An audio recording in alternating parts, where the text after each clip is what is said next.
Hello everyone. आज हम लोग एक नया चैप्टर स्टार्ट करेंगे, एटॉमिक स्ट्रक्चर। एटॉमिक स्ट्रक्चर में सबसे पहला जो पार्ट है वो है कंपोजिशन ऑफ न्यूक्लियस। एटम का स्ट्रक्चर आपको सभी को पता है। एटम के सेंटर में न्यूक्लियस होता है और न्यूक्लियस में दो फंडामेंटल पार्टिकल्स प्रेजेंट होते हैं, प्रोटॉन्स और न्यूट्रॉन्स। सबसे पहले हम लोग आपको बता रहे हैं एटॉमिक नंबर और मास नंबर क्या होते हैं। तो एटॉमिक नंबर को Z से रिप्रेजेंट करते हैं। ये होता है total number of protons present in the nucleus of an atom. यानी एक एटम के न्यूक्लियस में जो प्रोटॉन का नंबर है वही एटॉमिक नंबर है। दूसरी टर्म है मास नंबर, इसको कैपिटल A से रिप्रेजेंट करते हैं। ये होता है number of proton plus neutrons, यानी total number of protons and neutrons present in the nucleus of an atom. Proton और न्यूट्रॉन को कंबाइंडली न्यूक्लियॉन्स भी बोला जाता है क्योंकि ये न्यूक्लियस के पार्टिकल्स हैं।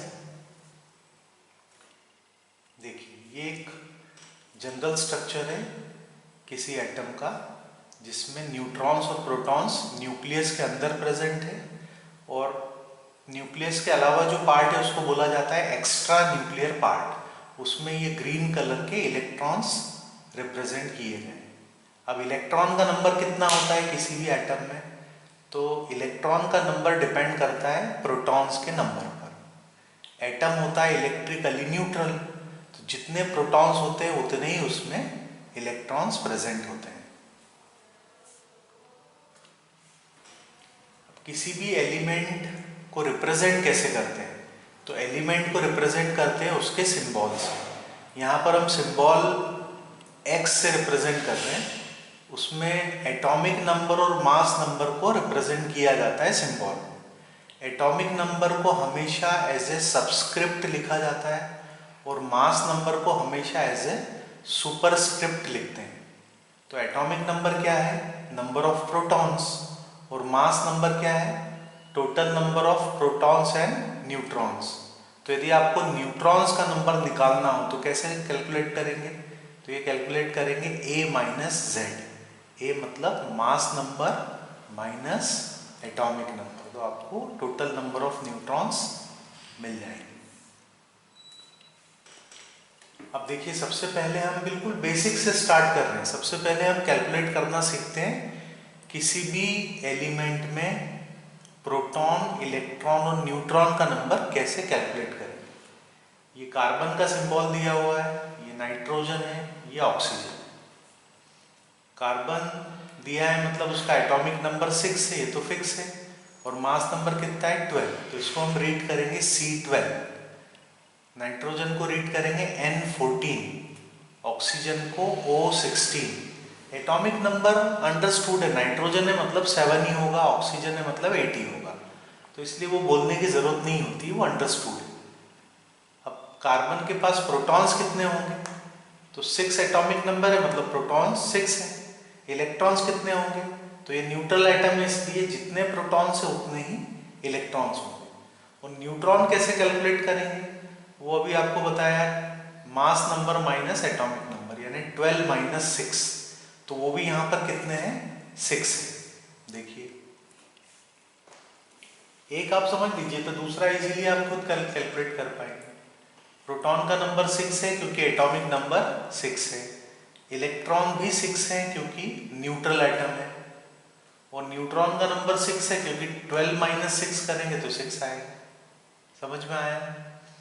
अब देखिए, नाइट्रोजन एटॉमिक नंबर 7 है तो प्रोटॉन का नंबर 7 है। इलेक्ट्रॉन कितने होंगे, तो ये न्यूट्रल है, इस पर कोई चार्ज नहीं है, तो इलेक्ट्रॉन का नंबर 7। मास नंबर 14 है, एटॉमिक नंबर 7 है, न्यूट्रॉन का नंबर 14 माइनस 7 है, तो ये भी आएगा 7। ऑक्सीजन को देखिए, एटॉमिक नंबर 8 है तो प्रोटॉन्स का नंबर 8, उतने ही इलेक्ट्रॉन्स हैं। और न्यूट्रॉन कैसे कैलकुलेट करेंगे, 16 माइनस 8, तो ये भी आ जाएगा 8। इसी टाइप से अब आप कैलकुलेट कीजिए सोडियम, मैग्नीशियम और एल्यूमिनियम। कर पाएंगे सभी? तो सोडियम का एटॉमिक नंबर 11 है, तो प्रोटॉन का नंबर 11, मैग्नीशियम में 12, एल्यूमिनियम में 13 प्रोटॉन्स। अब ये सभी न्यूट्रल एटम है, तो इलेक्ट्रॉन का नंबर किसके इक्वल होगा? प्रोटॉन के नंबर के। तो यहाँ प्रोटॉन 11 है, यहाँ 12 है, यहाँ 13 है। What about neutrons? न्यूट्रॉन्स कैसे कैलकुलेट करेंगे? तो mass number minus atomic number. 23 minus 11 कितना आएगा? 12। 24 माइनस 12 ये भी 12 आएगा। 27 माइनस 13 ये आ जाएगा 14। देखिए कर पाएंगे ना आप? तो इतना डिफिकल्ट नहीं है, बिल्कुल इजी है। बेसिक जैसे आपके ठीक होंगे सारी चीजें समझ में आने लगेंगी। अब ये आयंस में हम लोग कैलकुलेट करें। आयंस कितने टाइप के होते हैं? तो आयंस 2 टाइप के होते हैं। कौन कौन से? एक होता है केट आयन और दूसरा होता है एन आयन। अब आप सभी को पता है केट आयन कैसे बनता है? तो केट आयन बनता है जब एटम इलेक्ट्रॉन लूज करता है। यदि किसी एटम ने एक इलेक्ट्रॉन लूज किया तो उस पर चार्ज क्या आएगा? +1। 2 लूज किए तो चार्ज क्या आएगा? +2। 3 लूज किए तो चार्ज क्या आएगा? +3। अब जब आयन को रिप्रेजेंट करते हैं तो यहाँ पर चूंकि चार्ज लिखना है राइट हैंड टॉप पर, इसलिए मास नंबर को कहाँ लिख दिया है? लेफ्ट हैंड टॉप पर, ताकि कंफ्यूजन नहीं। अब आप निकाल सकते हैं ना इसमें प्रोटॉन का नंबर क्या होगा? 19, वो तो 19 ही रहेगा। इलेक्ट्रॉन का नंबर क्या होगा? तो इस पे पॉजिटिव चार्ज है, मतलब एक इलेक्ट्रॉन लूज किया है, तो 19 माइनस 1 करेंगे तो क्या आ जाएगा? 18। और न्यूट्रॉन का नंबर तो वैसे ही निकालना है जैसे हमने अभी तक कैलकुलेट किया है, 39 माइनस 19, तो ये आ जाएगा 20। इसी टाइप से बाकी दोनों स्पीशीज में कैलकुलेट करें। देखिए प्रोटॉन यहाँ 19 है, इलेक्ट्रॉन 19 माइनस 1 18 है, और neutron 39 minus 19 that is 20। Calcium में प्रोटॉन्स कितने हैं? 20। इलेक्ट्रॉन्स कितने हैं? 20 माइनस 2, +2 चार्ज है ना, मतलब इसने 2 इलेक्ट्रॉन लूज किए हैं, तो 20 माइनस 2 18। और न्यूट्रॉन्स का number mass number minus atomic number 40 minus 20 ये 20 आएगा। स्कैंडियम में देखिए एटॉमिक नंबर 21 है, तो प्रोटॉन्स का नंबर 21। अब इसमें से 3 इलेक्ट्रॉन चले गए, +3 चार्ज है, तो 21 माइनस 3 क्या आ जाएगा? 18। और न्यूट्रॉन का नंबर का रिलेशन केवल मास नंबर और एटॉमिक नंबर से, 43 माइनस 21 ये आ जाएगा 22। बिल्कुल इजी है। अब एनायंस में कैलकुलेट करते हैं। एनायन कैसे फॉर्म होते हैं? तो एनायन फॉर्म होते हैं बाय गेनिंग ऑफ 1 और मोर इलेक्ट्रॉन्स। फ्लोरीन ने 1 इलेक्ट्रॉन गेन किया है, तो इसने बनाया है fluoride ion, F negative. Oxygen ने 2 इलेक्ट्रॉन गेन किए, तो इसने बनाया है oxide ion, O die negative. Nitrogen ने 3 इलेक्ट्रॉन गेन किए, इसलिए -3 चार्ज है, तो इसने बनाया है नाइट्राइड आयन। अब देखिए प्रोटॉन्स का नंबर तो चेंज होगा नहीं, प्रोटॉन का नंबर यहाँ क्या होगा? 7 होगा, यहाँ क्या होगा? 8 होगा, यहाँ क्या होगा? यहाँ प्रोटॉन का नंबर 9 है, यहाँ प्रोटॉन का नंबर 8 है, यहाँ 7 है। जो एटॉमिक नंबर है वही प्रोटॉन का नंबर है। अब इलेक्ट्रॉन का नंबर क्या होगा? तो 9 + 1 एक एक्स्ट्रा इलेक्ट्रॉन है ना, 9 + 1 तो 10, यहाँ पर 8 + 2 तो 10, यहाँ 7 + 3 यहाँ भी 10। और न्यूट्रॉन का नंबर कैसे निकालेंगे? न्यूट्रॉन्स का नंबर निकालेंगे वही mass number minus atomic number. 19 minus 9 10 है, 16 माइनस 8 8 आ जाएगा, 14 माइनस 7 7 आ जाएगा। समझ में आ रहा है? बिल्कुल इजी है। अब सबसे पहली term atomic number mass number के अलावा आइसोटोप्स। आइसोटोप्स क्या होते हैं? तो ये सेम एलिमेंट के एटम्स हैं। एलिमेंट सेम है तो इनका एटॉमिक नंबर सेम है, लेकिन डिफरेंस कहाँ पर है? देखिए मास नंबर डिफरेंट है। सबसे पहला 1H1 या H1 बोल सकते हैं आप, ये है प्रोटियम। H2 ये है ड्यूटेरियम। H3 ये है ट्राइटियम। तो जो हाइड्रोजन, यदि हाइड्रोजन गैस का आप सैंपल लेंगे, हाइड्रोजन गैसियस एलिमेंट है, तो हाइड्रोजन गैस में आपको क्या मिलेगा? प्रोटियम मिलेगा। ये दूसरा आइसोटोप है ड्यूटेरियम, और ये रेडियो एक्टिव आइसोटोप है हाइड्रोजन का, जिसको बोलते हैं ट्राइटियम। तो इन तीनों में कहाँ पे डिफरेंस है देखिए, अभी पता चलेगा। प्रोटॉन्स का नंबर तीनों में 1 है, क्योंकि एटॉमिक नंबर 1 है। इलेक्ट्रॉन भी 1 है, क्यों? क्योंकि न्यूट्रल एटम है। What about neutrons? तो 1 माइनस 1 ये 0 है, 2 माइनस 1 1 है, 3 माइनस 1 ये 2 है। तो देखिए न्यूट्रॉन्स का नंबर डिफरेंट है। तो आइसोटोप्स में डिफरेंस क्या होगा? एटॉमिक नंबर सेम है, मास नंबर डिफरेंट है। तो मास नंबर डिफरेंट होने से न्यूट्रॉन्स का नंबर डिफरेंट होता है। तो न्यूट्रॉन्स का नंबर डिफरेंट होगा तभी आइसोटोप्स जनरेट होंगे। क्लियर है? इसके बाद नेक्स्ट स्पीशीज है आइसोबार्स। आइसोबार्स देखिए एग्जांपल से जल्दी समझ में आएगा। कार्बन और नाइट्रोजन है, मतलब डिफरेंट एलिमेंट है। अब डिफरेंट एलिमेंट है मतलब एटॉमिक नंबर डिफरेंट है, लेकिन क्या सिमिलरिटी है? Mass number same. तो मास नंबर सेम है मतलब न्यूक्लियॉन्स का नंबर सेम है, लेकिन एटॉमिक नंबर डिफरेंट है। आप कॉन्सेप्ट याद रखेंगे तो एग्जाम्पल आप खुद ही जनरेट कर पाएंगे कि मास नंबर सेम होना चाहिए, एटॉमिक नंबर डिफरेंट। अब यहाँ 2 दिखाए हैं, 3 भी हो सकते हैं, 4 भी हो सकते हैं। तो ये आपस में आइसोबार्स है। उसके बाद नेक्स्ट स्पीशीज है आइसोटोन्स। आइसोटोन्स मतलब species having same number of neutrons, या न्यूट्रॉन का नंबर सेम हो। देखिए एग्जांपल में कार्बन 14, नाइट्रोजन 15, ऑक्सीजन 16। इन तीनों में कोई भी सिमिलैरिटी दिख रही है क्या आपको? इसका एटॉमिक नंबर 6 है, या 7 है, या 8 है। एलिमेंट चेंज हुआ तो एटॉमिक नंबर चेंज होगा। ये C14 आइसोटोप है, ये N15 है, O16 है, मास नंबर भी डिफरेंट है, बट तीनों में कॉमन क्या है? They have same number of neutrons. इनमें न्यूट्रॉन्स हैं, देखिए 14 माइनस 6 8, 15 माइनस 7 8, 16 माइनस 8 ये भी 8 है। क्लियर है?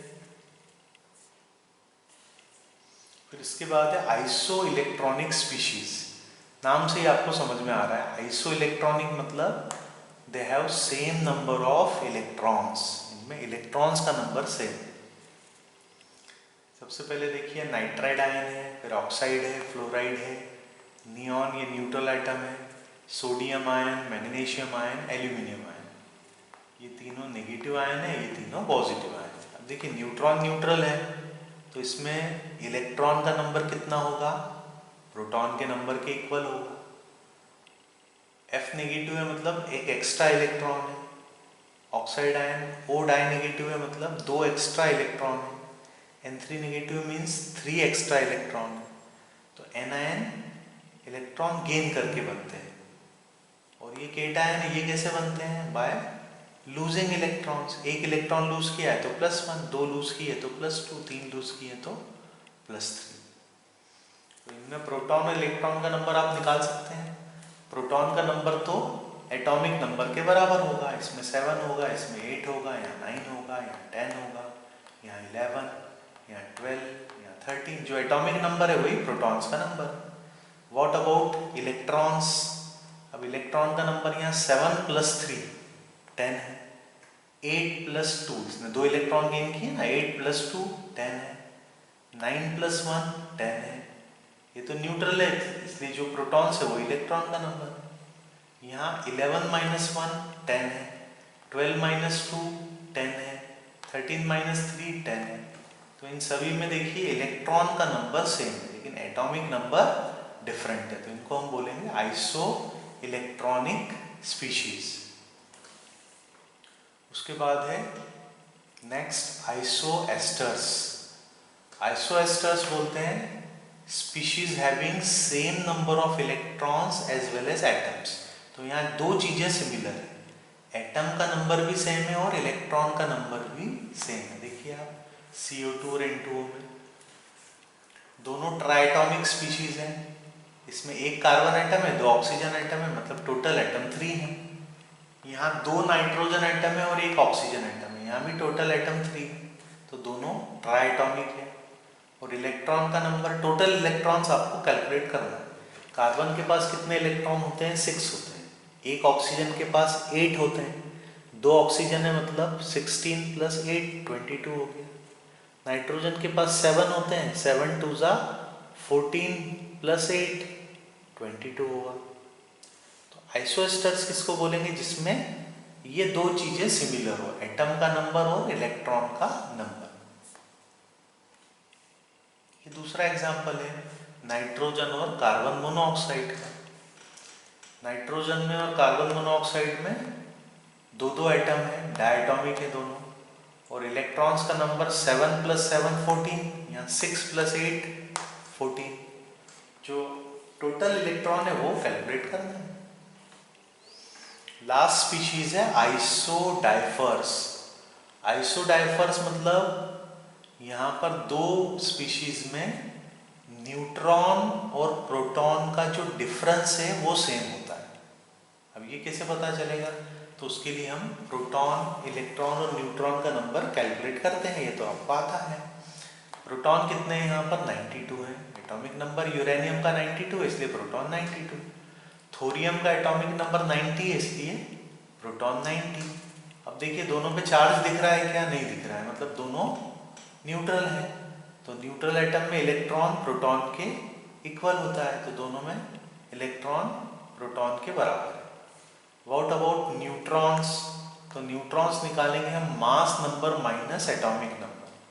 238 - 92 ये आएगा 146, और ये 234 - 90 करेंगे तो 144 आ जाएगा। समझ में आया? अब न्यूट्रॉन और प्रोटॉन का डिफरेंस आप निकालिए। न्यूट्रॉन 146 है, प्रोटॉन 92 है, इन दोनों का डिफरेंस निकालेंगे n - p, तो ये आएगा 54। और यहाँ पे न्यूट्रॉन और प्रोटॉन का डिफरेंस निकालेंगे 144 - 90, तो ये भी आएगा 54। तो आइसोडाइफर्स किसको बोलेंगे? जहाँ न्यूट्रॉन और प्रोटॉन का डिफरेंस सेम हो, उनको बोला जाता है आइसोडाइफर्स। तो ये कंपोजिशन ऑफ न्यूक्लियस वाला पार्ट कंप्लीट हो गया है। उसमें हम लोगों ने डिस्कस किया है atomic number, mass number, isotopes, isobars, isotones, isosteres और आइसोडाइफर्स। इसके बाद वाला पोर्शन है रेडियो एक्टिविटी। रेडियो एक्टिविटी को हेनरी बैक्वेरेल, ये फ्रेंच साइंटिस्ट थे, फिजिसिस्ट हैं, इनको केमिस्ट्री में नोबेल प्राइज मिला था रेडियो एक्टिविटी की डिस्कवरी के लिए 1903 में, और वो फिजिक्स में नोबेल प्राइज मिला था, केमिस्ट्री में नहीं मिला था। रेडियो एक्टिविटी जो टॉपिक है वो हम दोनों में पढ़ते हैं, फिजिक्स में भी और केमिस्ट्री में भी, क्योंकि एटम का स्ट्रक्चर दोनों के लिए इम्पोर्टेंट है। तो रेडियो एक्टिविटी को डिस्कवर किया था हेनरी बैक्वेरेल ने, और इनको फिजिक्स में नोबेल प्राइज मिला था। रेडियो एक्टिविटी होती क्या है? तो रेडियो एक्टिविटी है spontaneous emission of invisible radiations. कुछ सब्सटेंस ऐसे होते हैं जो लगातार इनविजिबल रेडिएशंस इमिट करते रहते हैं। इस प्रोसेस को बोला जाता है रेडियो एक्टिविटी, और उस सब्सटेंस को बोला जाता है रेडियो एक्टिव सब्सटेंस। इसके जो मोस्ट कॉमन एग्जाम्पल हैं वो है रेडियम, यूरेनियम और थोरियम। वैसे आप में से कोई बता सकता है कि मोस्ट रेडियो एक्टिव एलिमेंट कौन सा है? तो मोस्ट रेडियो एक्टिव एलिमेंट होता है रेडियम। जो रेडियम जैसा एक्टिव हो उसको बोलते हैं रेडियो एक्टिव। प्रोबेबली ये टर्म इस टाइप से आई होगी।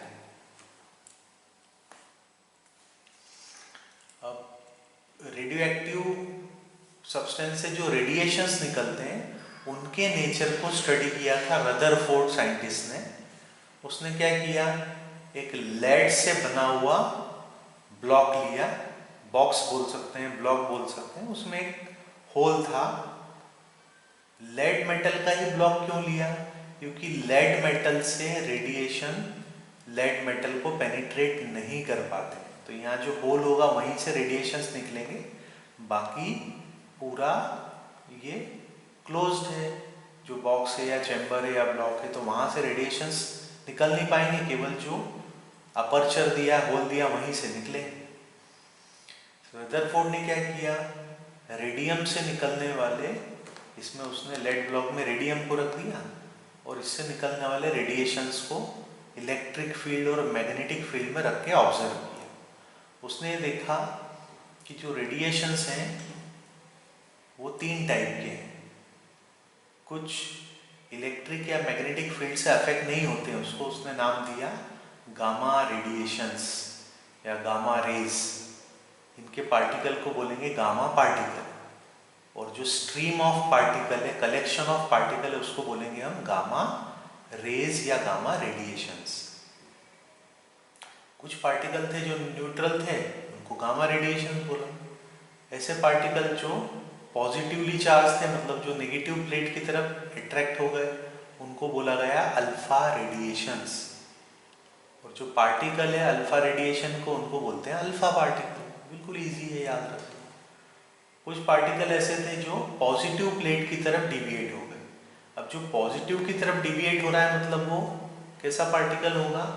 वो नेगेटिवली चार्ज पार्टिकल होगा, वो रेडिएशंस नेगेटिव रेडिएशंस होंगे, उनको बोला गया बीटा रेडिएशंस या बीटा रेज। पार्टिकल को बीटा पार्टिकल बोलेंगे, रेडिएशन को बीटा रेडिएशंस। तो 3 टाइप के रेडिएशंस हैं, अल्फा, बीटा और गामा। अल्फा क्या है? पॉजिटिवली चार्ज्ड है, क्योंकि नेगेटिव प्लेट की तरफ डिविएट हो रहे हैं। बीटा नेगेटिवली चार्ज्ड है, क्योंकि पॉजिटिव प्लेट की तरफ डिविएट हो रहे हैं।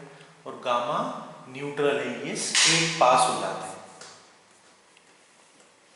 अब इनका हम कंपैरिजन करते हैं सिंपल। तो देखिए, अल्फा, बीटा और गामा। अल्फा रेडिएशंस ये हीलियम के न्यूक्लियस जैसे होते हैं। बीटा रेडिएशंस होते हैं फास्ट मूविंग इलेक्ट्रॉन्स, और गामा रेडिएशंस ये होती हैं हाई एनर्जी वाली इलेक्ट्रोमैग्नेटिक वेव्स। तो आपसे पूछा जाए कि अल्फा रेडिएशंस क्या है, तो they are similar to helium nucleus. Beta radiations क्या है? Fast moving electrons. और गामा रेडिएशंस क्या है? They are high energy electromagnetic waves. Represent कैसे करेंगे? तो अल्फा रेडिएशन को हीलियम का न्यूक्लियस है, इसलिए हीलियम के न्यूक्लियस जैसे रिप्रेजेंट करेंगे। 2 एटॉमिक नंबर है, मास नंबर 4 है, या चार्ज 2 यूनिट है, मास 4 यूनिट है, ऐसे भी बोल सकते हैं। बीटा पार्टिकल को इलेक्ट्रॉन जैसा है, इसलिए इलेक्ट्रॉन जैसे रिप्रेजेंट करेंगे। -1 चार्ज और 0 मास। गामा रेडिएशंस गामा पार्टिकल से बने हुए हैं, चार्ज भी 0 है, मास भी 0 है। तो यहाँ चार्ज है 2 unit positive charge, beta particle पे चार्ज है unit negative, gamma particle 0 charge. मास हीलियम का होता है प्रोटॉन का 4 टाइम्स। बीटा पार्टिकल का मास 0 है, निग्लिजिबल है, और गामा पार्टिकल का मास भी 0 है। अब आपको 3 पॉइंट्स याद रखना है रिलेटेड टू रेडियो एक्टिविटी। जितने भी रेडियो एक्टिव पार्टिकल्स हैं, रेडियो एक्टिव एलिमेंट्स हैं, वो 3 टाइप के पार्टिकल इमिट करते हैं। कौन कौन से? अल्फा, बीटा और गामा। तो इनके इमिशन के बाद क्या चेंजेस होते हैं प्रोडक्ट एलिमेंट में, वो हम आपको बता रहे हैं। तो सबसे पहला पॉइंट देखिए, after the emission of alpha particle, जब भी अल्फा पार्टिकल इमिट होगा किसी भी एलिमेंट से, तो जो प्रोडक्ट बनेगा, अब चूंकि अल्फा पार्टिकल होता है हीलियम का न्यूक्लियस, इसका चार्ज 2 यूनिट है और मास 4 यूनिट है। तो देखिए, यदि यूरेनियम हम ले रहे हैं, यूरेनियम बोला मतलब एटॉमिक नंबर 92 है, मास नंबर 238। तो यूरेनियम 238 से एक अल्फा पार्टिकल सपोज निकल गया, तो क्या होगा? मास नंबर इसका 4 यूनिट से कम हो जाएगा। 238 - 4 कर दीजिए, 234 आया। और एटॉमिक नंबर 2 से कम हो जाएगा, क्योंकि इसका चार्ज 2 है या इसमें प्रोटॉन्स 2 है, तो 92 - 2 90 हो जाएगा। तो ये आपको याद रखना है कि जब भी अल्फा पार्टिकल का एमिशन होगा, जो प्रोडक्ट बनेगा उसमें एटॉमिक नंबर 2 यूनिट से कम हो जाएगा। 92 है तो 90 हो जाएगा, 90 होता तो क्या हो जाता 88, और मास नंबर 4 यूनिट से डिक्रीज होगा। याद हुआ इतना? दूसरा, जब बीटा पार्टिकल का इमिशन होता है तो क्या होता है? तो बीटा पार्टिकल का जब इमिशन होता है तो देखिए ये 90 है थोरियम, यहाँ प्रोडक्ट का एटॉमिक नंबर 91, मतलब एटॉमिक नंबर 1 यूनिट से इंक्रीज हुआ है। और मास नंबर में कोई चेंज हुआ है क्या? नहीं हुआ है। ऐसा इसलिए हुआ है क्योंकि इलेक्ट्रॉन जो है, बीटा पार्टिकल जो है वो इलेक्ट्रॉन जैसा है, इस पे चार्ज -1 है और मास 0 है। अब न्यूक्लियस में तो इलेक्ट्रॉन होता नहीं है, तो ये बीटा पार्टिकल का इमिशन कैसे होगा? सबसे पहले तो ये समझना होगा। तो ऐसा माना जाता है कि जब बीटा पार्टिकल का इमिशन होना है उस समय जो न्यूट्रॉन्स प्रेजेंट है, एटम के न्यूक्लियस में न्यूट्रॉन्स तो प्रेजेंट है, तो एक न्यूट्रॉन स्प्लिट हो जाता है बीटा पार्टिकल में और प्रोटॉन में। न्यूट्रॉन जब स्प्लिट होता है बीटा पार्टिकल और प्रोटॉन में,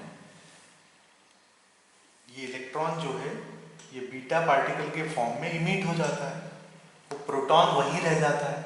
अब प्रोटॉन वहीं रह जाएगा तो क्या होगा? एटॉमिक नंबर 1 यूनिट से इंक्रीज हो जाएगा। अब देखिए जो भी रिएक्शन है वो चार्ज और मास के रिस्पेक्ट में हमेशा बैलेंस्ड रहेगी। इसको देखिए, यहाँ पर अपन देखिए न्यूट्रॉन, न्यूट्रॉन पे चार्ज 0 है, न्यूट्रल होता है, मास 1 यूनिट मान लिया। इलेक्ट्रॉन चार्ज -1 है, मास 0 है। प्रोटॉन का चार्ज 1 यूनिट है, मास भी 1 यूनिट है। अब देखिए -1 +1 -1 क्या हो गया? चार्ज 0, तो न्यूट्रॉन पे 0 चार्ज, और मास देखिए 0 + 1 1 है।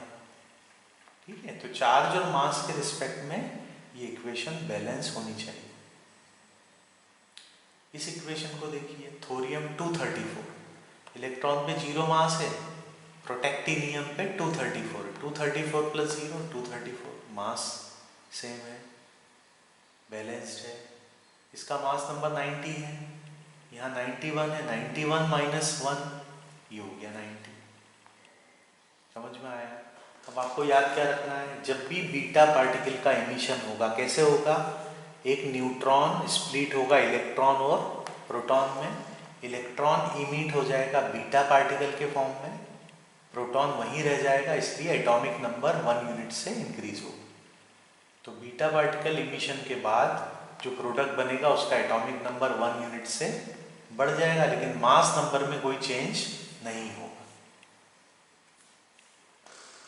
अब गामा पार्टिकल इमिशन के बाद क्या होगा?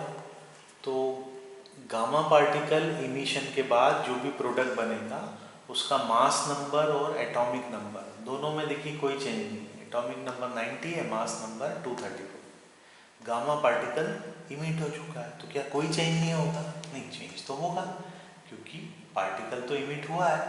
तो क्या चेंज होगा? जो प्रोडक्ट है उसकी एनर्जी कम हो जाएगी। Mass number atomic number same रहेगा, केवल एनर्जी कम हो जाएगी। ये कैसे समझेंगे? तो आप लोगों ने फुटबॉल खेली है, मान लीजिए आप फुटबॉल खेलने जा रहे हैं, 1 घंटे आपने फुटबॉल खेली, क्या होगा? आप तो वहीं रहेंगे, लेकिन आपकी एनर्जी कंज्यूम हो जाएगी, एकदम एग्जॉस्ट हो जाएंगे 1 घंटे फुटबॉल खेलने के बाद। तो वैसे ही यहाँ पे होगा, ये थोरियम है, इससे गामा पार्टिकल निकल गया। अब गामा पार्टिकल्स क्या है या गामा रेडिएशंस क्या है? They are electromagnetic waves having very high energy. तो हाई एनर्जी वाला पार्टिकल निकल जाएगा तो क्या होगा? जो प्रोडक्ट बनेगा उसकी एनर्जी डिक्रीज हो जाएगी। मास नंबर एटॉमिक नंबर में कोई चेंज नहीं होगा, केवल एनर्जी कम होगी। जैसे हम फुटबॉल खेलने के बाद हम तो वही रहेंगे, हमारा नाम भी वही रहेगा, है ना, लेकिन केवल एनर्जी कम हो जाएगी। अब देखिए हम बता रहे हैं आपको इलेक्ट्रॉन, प्रोटॉन और न्यूट्रॉन, ये तीनों पार्टिकल्स को किसने डिस्कवर किया था, इनका मास क्या है और चार्ज क्या है ना, ये आपको ध्यान रखना है। तो पार्टिकल सबसे पहला इलेक्ट्रॉन है, इसको डिस्कवर किया था जे थॉमसन ने। एक इलेक्ट्रॉन का मास होता है 9.1 इंटू 10⁻⁻31 किलोग्राम। ये एक इलेक्ट्रॉन का मास है किलोग्राम। चार्ज कितना होता है? तो इलेक्ट्रॉन आप सभी को पता है नेगेटिवली चार्ज पार्टिकल्स है। चार्ज हम या तो कूलम में निकालते हैं या ESU में, इलेक्ट्रोस्टैटिक यूनिट। कूलम में चार्ज कितना होता है? यूनिट चार्ज, तो ये होता है 1.6 इंटू 10⁻⁻19 कूलम। और ESU में देखेंगे तो क्या होगा? 4.8 इंटू 10⁻⁻10 ESU। अब चूंकि इलेक्ट्रॉन है इसलिए साइन नेगेटिव लगा दीजिए। प्रोटॉन को देखिए, प्रोटॉन को डिस्कवर किया था गोल्डस्टीन साइंटिस्ट ने। एक प्रोटॉन का मास होता है 1.673 इंटू 10⁻⁻27 किलोग्राम। चार्ज कूलम में वही रहेगा जो इलेक्ट्रॉन पे था, ESU में भी वही रहेगा। केवल क्या डिफरेंस है? वहाँ पे नेगेटिव चार्ज था, यहाँ पॉजिटिव रहेगा। चार्ज का मैग्नीट्यूड तो सेम होगा, केवल साइन चेंज हो जाएगा। तो कूलम में कितना लेंगे? 1.6 इंटू 10⁻⁻19 कूलम्स। और ESU में कितना होगा? 4.8 इंटू 10⁻⁻10 ESU। अब बचा है न्यूट्रॉन। तो न्यूट्रॉन को डिस्कवर किया था चैडविक ने। न्यूट्रॉन का मास होता है, ये एक न्यूट्रॉन का मास हम बता रहे हैं 1.675 इंटू 10⁻⁻27 किलोग्राम। ये प्रोटॉन से ज़्यादा है। चार्ज कितना होता है? न्यूट्रॉन तो न्यूट्रल होता है, तो चार्ज क्या होगा? 0 चार्ज होगा। समझ में आया इतना?